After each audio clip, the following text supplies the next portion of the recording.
So it turns out this thing has a lot of expensive parts on it. The suspension, did research, is from Z1 Motorsports. It is Sport I suspension, and it is a $1,900. Well, it could be $2,500. I can't tell if it's adjustable or not. I don't believe it is. So I think it's the $1,900 option for suspension. They do ride nice. Notice there's adjustable control arms on top. That strut bar is not a cheap strut bar. These wheels are a discontinued wheel from Volk Racing. I'm going to do some research. I think we can have that wheel straightened out on the other side. If it's going to be too much money, I'm just going to get on Marketplace and find a different set of wheels, because these wheels aren't ridiculously like offset. They look like they are, but they have spacers behind them, and these are actually the tires that are on these wheels are the same specs that are on the Z that I have. So I can throw on one of my old Z wheels up there onto this back one for the meantime. The barrel is the only thing that's been on that. I don't know if it's, I haven't got to see it up in the air yet, but yeah. So this camber needs adjusted. So thankfully it has adjustable control arms, so we can adjust that out. It also needs to go up in the air, so we'll have to do that. This thing had a ton of codes on it. Hooked my code scanner up today, cleared them all. The only thing I'm getting now is one of the O2 sensors underneath is not working. The heating element isn't working. I don't know, maybe the wire's ripped off. This thing sits extremely low. Like, it looks low like this, but the frame's even lower than that. So, like I said, this thing is just not drivable in the condition, especially here on Pennsylvania roads. Cleared, so that code came back, and then I got 3 other codes for HVAC and airbag, and they're all related to the seat. So I already found a seat. You know, I've dealt with Weber Brothers in the past. They normally hook me up pretty good. They have a seat available.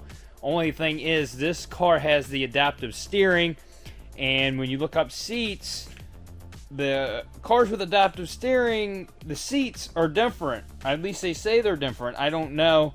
So I want him to take a picture of the plugs for me, and I'm going to see, because the one he has doesn't have adaptive steering, but the seat looks the same. So basically looks like this, only it says Infinity across here, which I thought this one did too, but I guess it doesn't. But it looks just like this seat. So I don't see where it would be different unless the plugs are different. I'm hoping they're not, because I'd like to just put a regular seat back in this. But the thing is running great. I do need to get this vacuum line fixed over here. All it is a plastic fitting right here that broke off inside. The threads broke off in here. I put a plug in there for the meantime. This actually is not even attached. If I unplug this, because the hose clamp was loose, and then I can just take this whole thing out. So you see I put a plug in there. I just need to get that out, get the threads out, and put a new barbed fitting on it to attach on our vent line. But this video is not about this car. This car is going to be here for a while. I got a lot of work to do. I want this to be a lot better car than what it is. It's still a really nice car. I got a really good deal on it, like a really, really good deal on it. But there's just certain things I don't like the air filters being open to the inner fender, how low the thing sits, the, you know, camber on this thing. Although a little bit of camber looks good, it's just not good for drivability and tire wear. So, you know, alignment, all kinds of stuff's got to be done on this thing. So, and I need to see what those. I was gonna order control arms. They're all on Rock Auto, Moog, and they're all adjustable. But that is like some sort of aftermarket, and I don't really want to do different. So I kind of want to see how much it would be to get that, whatever those arms are that were on this. I can't deny, though, this thing all done up. I'm excited. This thing looks so good. It's not a car you'd put in mind of a daily driver, but it's gonna be.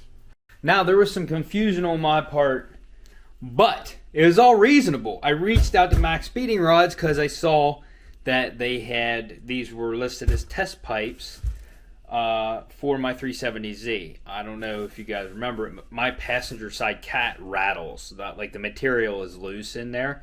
It runs fine. I don't have any issues, but it, like idle, low throttle, I can hear a rattle underneath the car, and it's the cat. It's just the material's loose. So I looked on their website and I seen these, okay? And underneath the questions, two people asked if these were high flow cats. And they replied to one of them that these are 3-way catalytic converters. They are high flow cats. So they said these were high flow cats. I don't know if you can see inside there. There is no cat material in there. This is just a resonated, which is not even resonated. It's just straight through with a chamber. They consider that resonated. These are not going on my Z. There was confusion on my end. They should not have described these as high flow cats in the questions. But I mean, quality wise, they look decent. The welds look good. The piping is nice. The finish looks decent. Everything looks to be welded on good. I don't see any holes in anything. But these, depending on what they want me to do with them, they might be going to Johnny, because he is fabbing up. He got a TIG welder and he's doing really good. He is fabbing up turbo kits for the Mini, the one that he's rebuilding, that I rebuilt. He rebuilt it and he's been driving it. But he's making a turbo kit for his friend, but he's also making one for himself. And he said he might use these as these test pipes, hack them up and make them work. So guess we'll see what happens there. See, this is why people have trust issues. I trusted that these were high flow cats by the description, and now they're not. Oh well. Thanks for sending these things out. Hope to hear from you soon. So another satisfying news. Peeling plastic dip off the side of my wife's car. I wasn't going to video any of that, but it's so satisfying peeling that dip off when it's sprayed right. I got to show it to you. Also, I fixed the intake on that with a brass fitting, melted the old vacuum hose back to that, fixed. And then I noticed while I was doing that, the dang thing has headers on it and they're heat wrapped. I don't know, it might not even have cats on it, so we might have to get 2 sets. I'm putting high flow ones on it if I do. That thing is loud whenever there's a load on it, so I'm thinking it might not have cats. So as you can see, I already peeled the fender off, and that took me no time at all. I did have to take a razor and go through this seam here, because there was a couple spots where it was still attached to the dip on the bumper. Now, I didn't peel it off, but it's, you know, it was attached. So I started going around the edges of this door, and it's real light on the inside, so you just take your fingers and kind of go like that, and as you can see, it's already peeling up. I got to go across the full bottom of the door yet. I started, as you can see. Let me do a little time lapse of me peeling that off, because it's pretty satisfying when you have it on there right.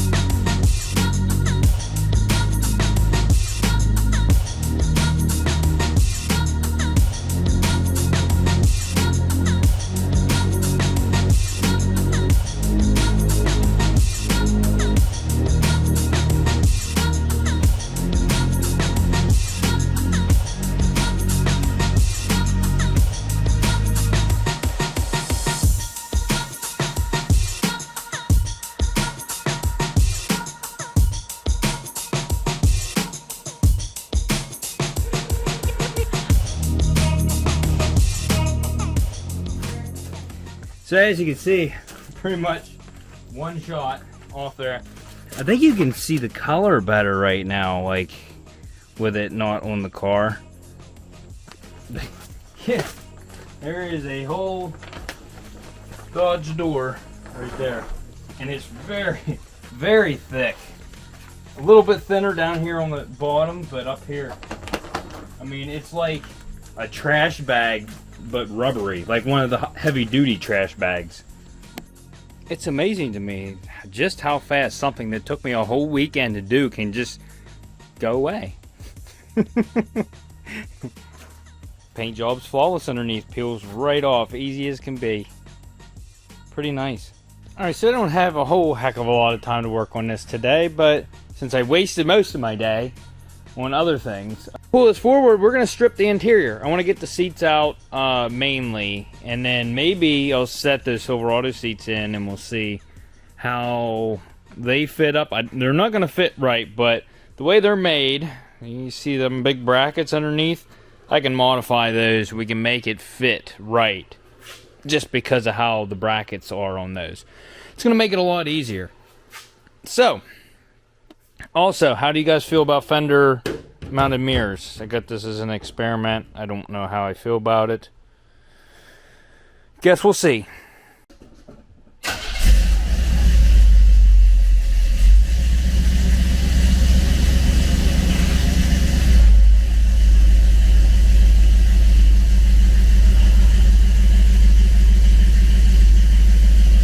So I got a bunch of stuff in here. Just going to throw it into bed just like everything else. My dip gun's in there. I'm going to need that tomorrow.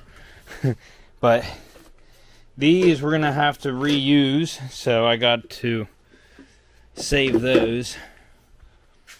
These we're going to reuse and they need painted. I might do that. I'm painting some other things. I might paint them with that. Wheel spacers. We're going to need those. Alright, let me clean this out.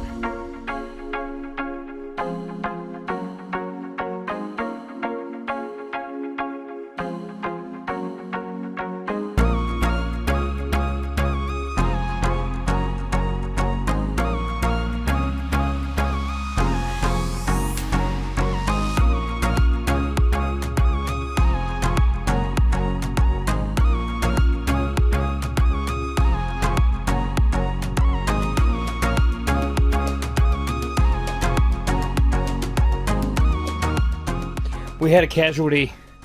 There's a dead mouse. There's also some ammunition in here, and there's a beater post, I guess. I don't know what this is. A sparring stick. Yeah! Yeah! Ow! A socket, some change. This all needs to be cleaned out.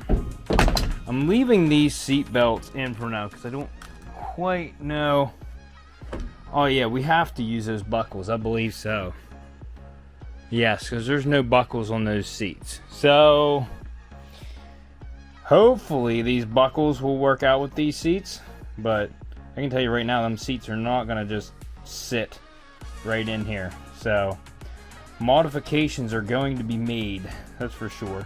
Let me try to fit one in anyways.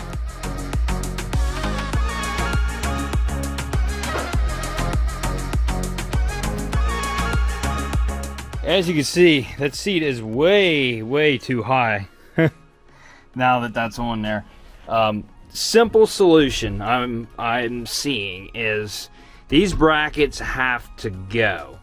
So we'll get rid of these, and where they go on, we're gonna have to put metal braces the whole way across, and we're gonna have to basically conjoin, I believe, conjoin the two seats. I wanted to have them separate. Well, there should be a neat. Well, let me look at this. Okay. So what we're gonna do is we're gonna cut this bracket. Yes, we're gonna cut this bracket, and we're gonna have to weld a piece in there so that we can mount these, like part of this bracket, to these brackets right here. These are the stock brackets. So I'm going to remove those arms and everything after I have them mounted where I want to, but there is going to have to be a steel brace that goes from this to the other seat over there. The floors are solid. Well, it says there's a little bit of gunk here. It's wet. Oh, water's been getting in right here. I don't know what this is. This thing dynamited? It's got sound deadening material in here. And carpet. That's the padding. Yeah, we're gonna have to tear all this stuff out anyways. It might be a little rot down there. This door seam or the windshield or something's leaking, and the floor is wet right there, which it's probably just the door or the door seal. But yeah, I guess we'll keep going. We're adding speakers back here. Oh, there's already speakers back here. We're adding good speakers back here. So the originality is going to stay with these seatbelt buckles too. I'm not changing them out. It's going to be pretty much the only thing blue inside of here. These side pieces are shot. This thing's no good.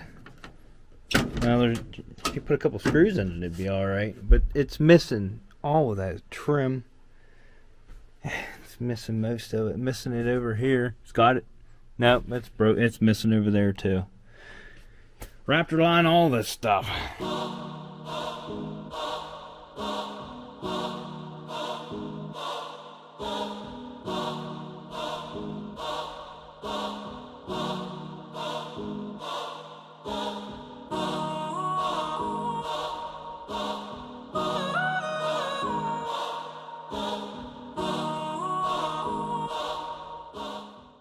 Now I was going to rewire like the speakers and stuff, but the wiring is actually in really good shape. I was looking at these speakers, so we're definitely going to be throwing some sort of speaker in here as a replacement.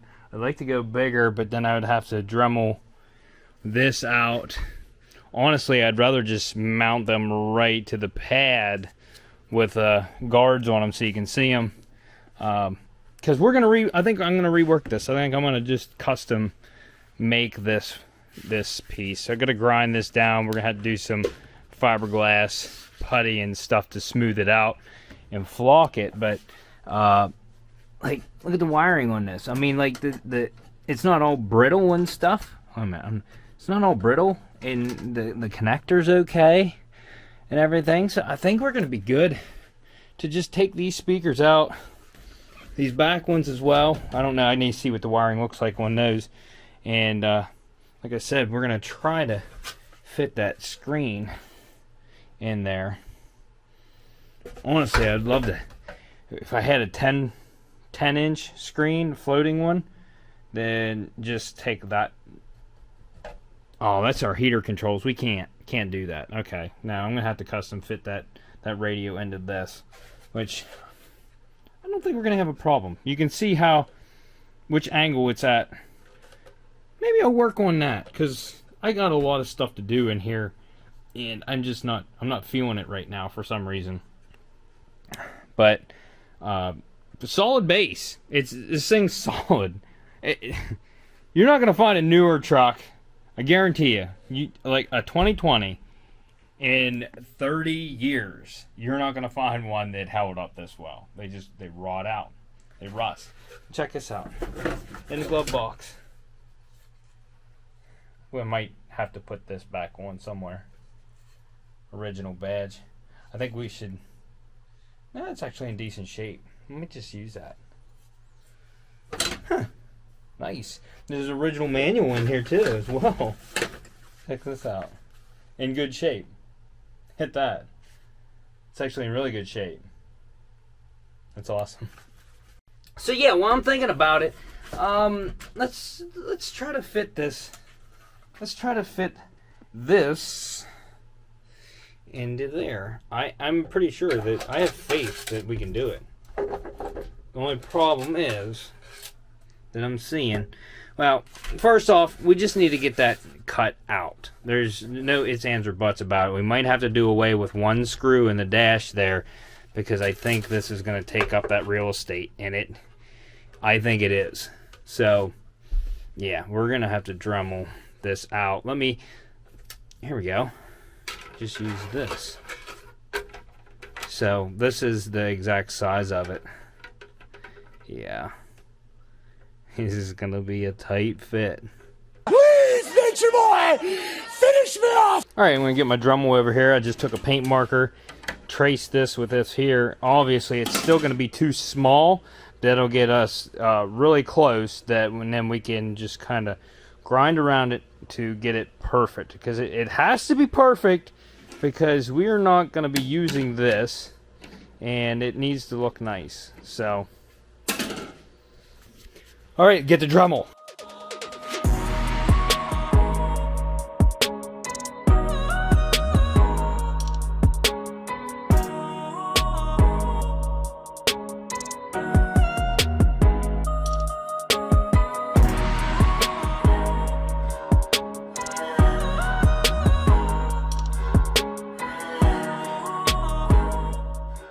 So I don't know if I forgot to record or what happened there.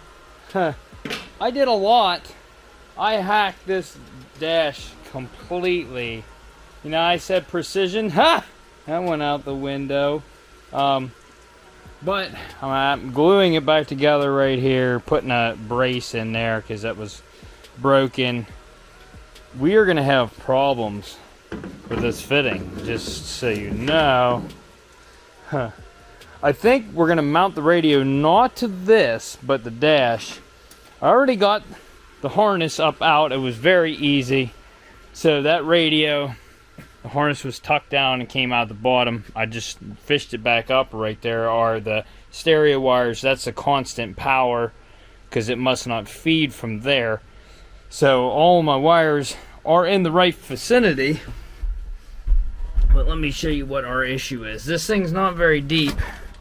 But I'm thinking we're gonna have to, I want to mount this to the dash, and it has to be at the right angle and everything. We already hacked this dowel right here that lines this up, so I'm gonna have to cut that off, or just some of it anyways, so that this radio will fit, I believe, because I think that's where it's gonna sit, somewhere like that. Or like this down here. I don't know. It's gonna be it's it's tight. Wire this up first. Let me wire the harness up, plug it in, make sure everything's gonna work. Of course, these speakers are, you know, whatever.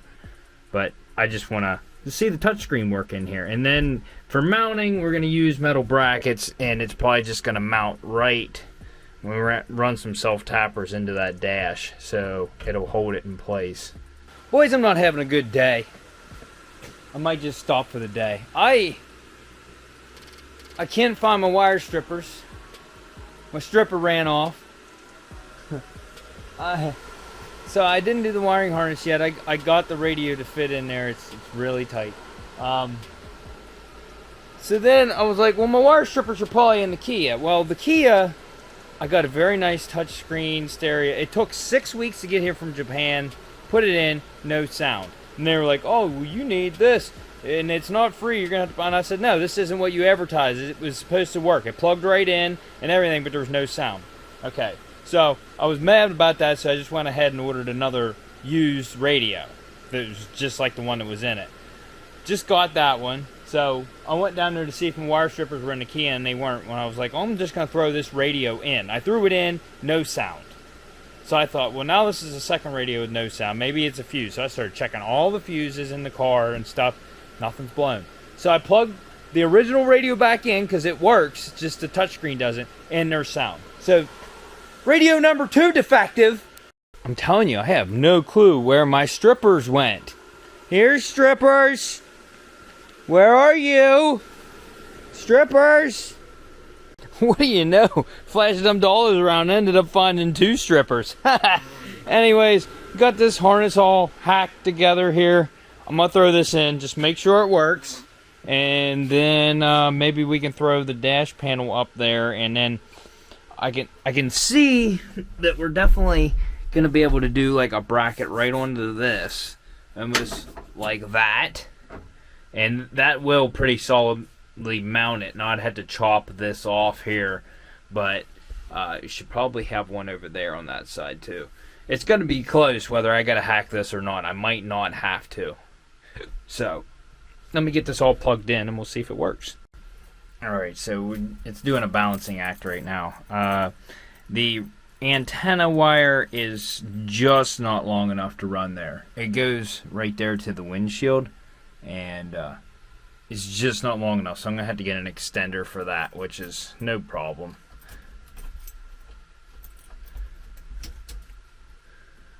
Okay, so Might have to change that. Yeah, let me connect it to my phone and we'll see what happens. There we go. We're connected. So, I should have this hooked up on the dimmer too. I don't really know where the dimmer switch is, but it wasn't hooked up. The other radio wasn't hooked up to the dimmer or anything like that, but that is about where this is going to sit, pretty much, with this dash panel in. So, let me go ahead and throw the dash panel on and see if I can get it to just sit there.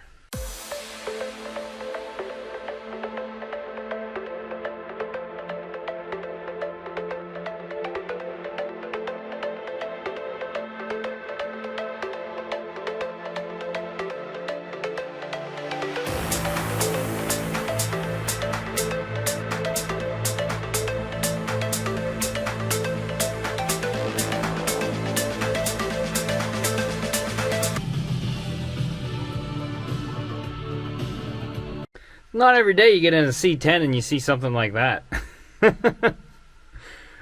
It doesn't look bad. I wish it would fit a little bit better, and then the fact that we cracked it up there, it's not too bad, honestly. For the way I started hacking that after a while, it looks good, and it's got the tilt that I want. It's on brackets on both sides. I actually ended up putting a bracket on this side too, because when I went to put the dash panel on, it wanted to move, so it's double bracketed, and this bracket actually goes to a bolt on the gauge cluster right here. So these are just cheap brackets that come with these stereos. Just bend them up, make them work however you need to. But yeah, that's pretty neat. If I do say so myself. So the front speakers are actually really good. For surprisingly, all the bigger they are, they sound good through this stereo. I don't know how long they'll last, but here's a 6x9 that's gonna fit in this pocket. I butchered that plate. There's a plate, you can see it over there. Ended up, I cut it a good bit away just trying to make this fit, and I ended up, I ordered 1.5-inch spacers that are gonna go on the plate in between the speakers, so it brings the speaker out. So that side's not going to be as butchered as this side, but yeah, and there was a mouse nest in there, so slowly getting there. But I think that's enough for this video. That's enough for today. I know I probably didn't do that much. You guys are upset with me. Whatever. I'm tired. I need to go to bed. Part of the fact I'm probably not into this is I want to be into it right now, but then like this showed up, is I kind of like, I want to work on it, but I don't have anything to work on it with, so. You ever just have too many projects and you just don't know which one to work on? That's where I'm at right now. But anyways, if you like this video, smash that like button, consider subscribing. So I think I solved my dilemma too with the seats.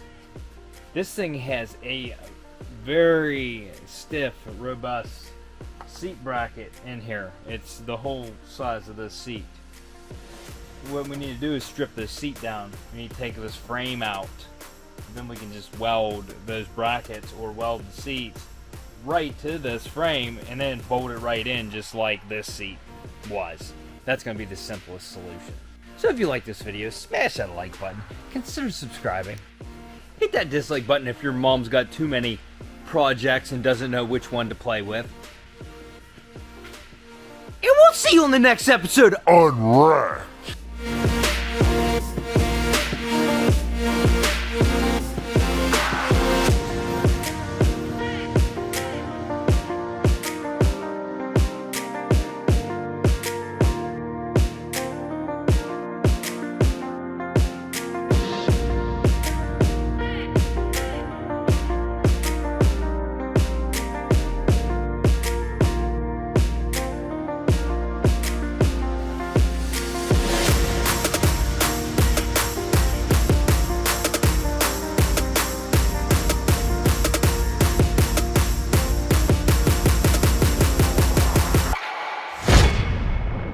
Somebody's sleepy. You sleepy? You a sleepy boy? Here's your teddy bear. Do you want your teddy bear? He carries this thing around at nighttime. You can find him laying next to it all the time. Listen. You're not supposed to be back there. Get out. Come on. Get. Go.